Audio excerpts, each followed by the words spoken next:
Integration sine theta plus cos theta by root over sine theta plus cos theta root over 1/1 plus sine 2 theta. এর মধ্যে আমরা লিখতে পারি sine square theta plus cos square theta 1 এর বদলে plus sine 2 থিটার বদলে লিখতে পারি sine theta into cos theta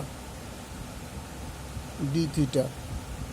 integration sine theta plus cos theta, এটার বদলে লেখা যায় sine theta plus cos theta whole square D theta. Integration sine theta plus cos theta by sine theta plus cos theta